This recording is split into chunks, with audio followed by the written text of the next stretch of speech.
ketika Rasul sallallahu alaihi wasallam pernah menggambarkan tentang kondisi manusia secara real, secara fitrah.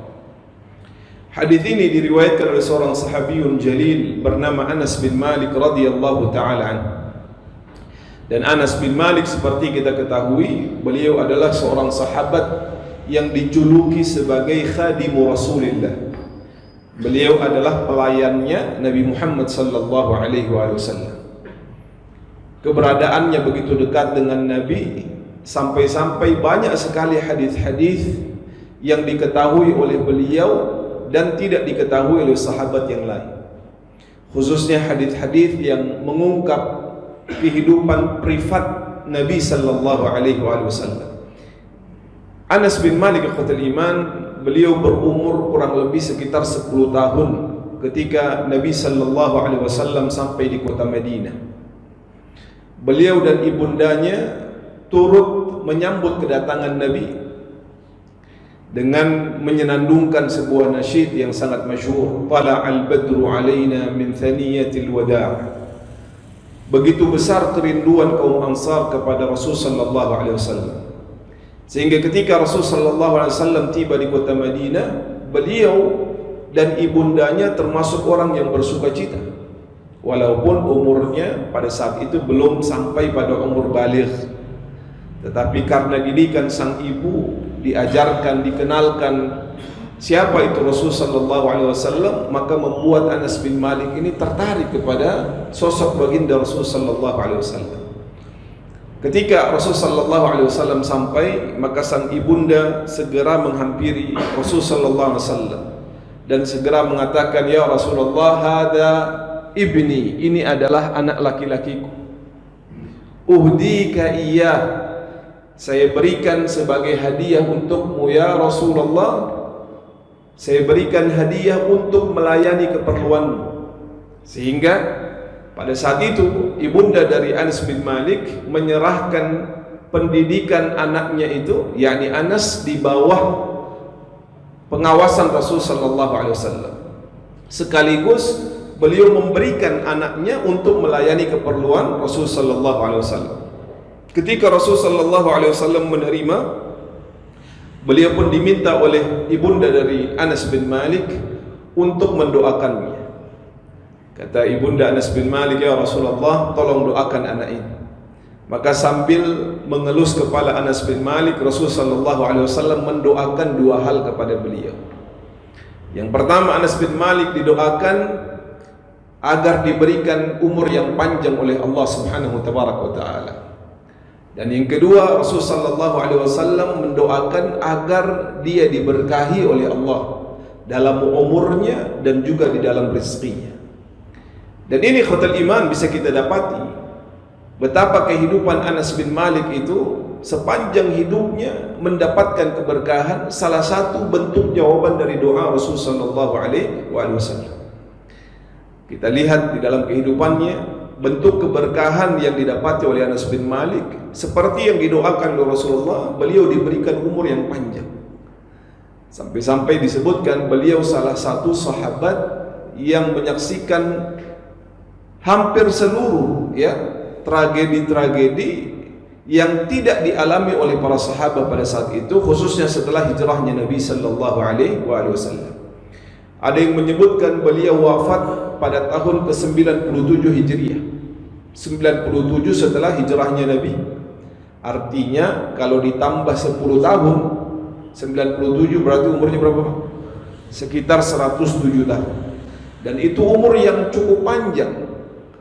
Umur yang cukup panjang dilihat dari rata-rata umurnya umatnya Rasulullah sallallahu alaihi wasallam.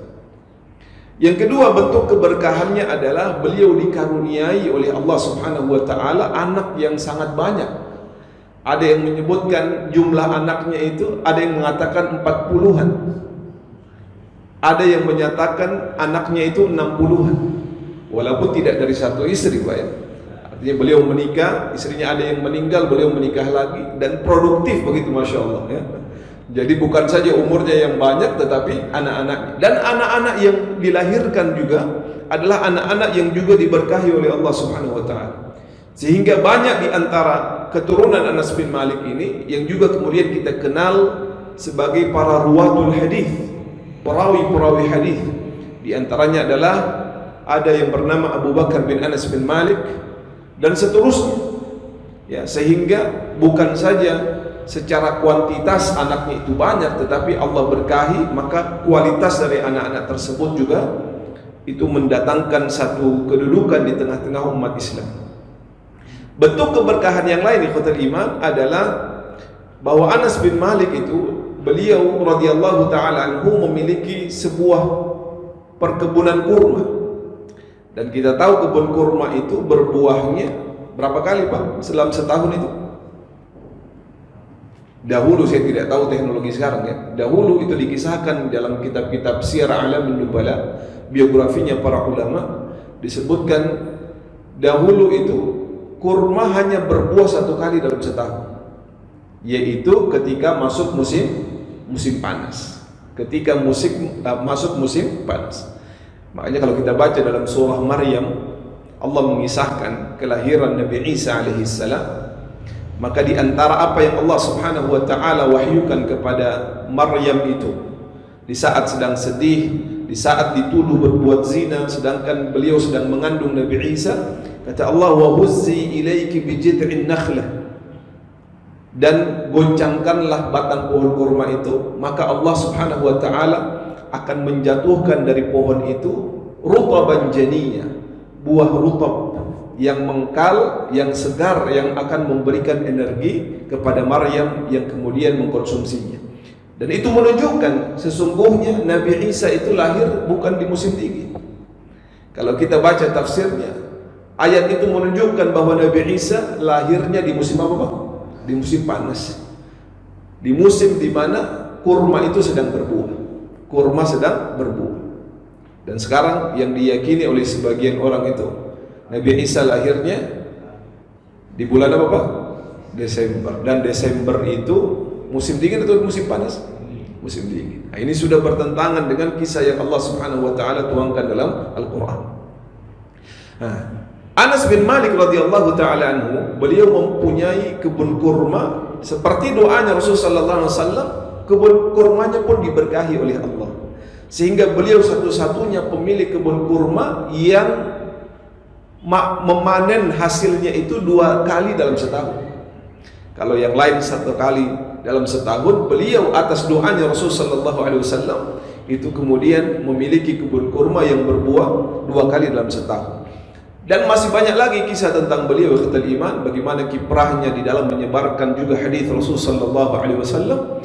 Dan kita dapati banyak hadis yang tidak diketahui oleh para sahabat yang lain, bahkan sekaliber Abu Bakar, Umar, namun diketahui oleh Anas bin Malik.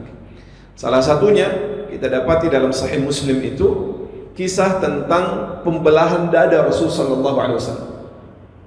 Dan kata Anas bin Malik setelah mengisahkan, Rasulullah menceritakan ketika berumur sekitar 5 tahun datang 2 orang laki-laki di saat Rasulullah SAW masih di bawah pengasuhan Halimah Sa'diyah.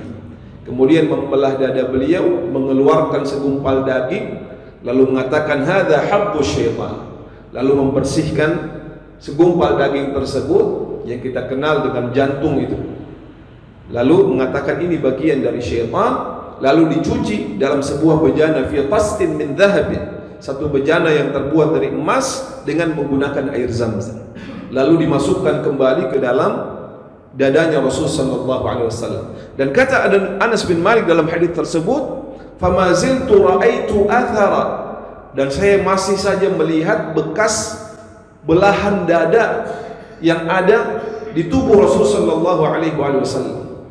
Artinya zaman dulu belum ada penemuan sistem bedah yang kemudian kita kenal modern seperti saat ini. Tapi saat itu kisah yang disampaikan oleh Rasul sallallahu alaihi wasallam tentu saja benar. Dan hadis ini diriwayatkan hanya oleh siapa Pak?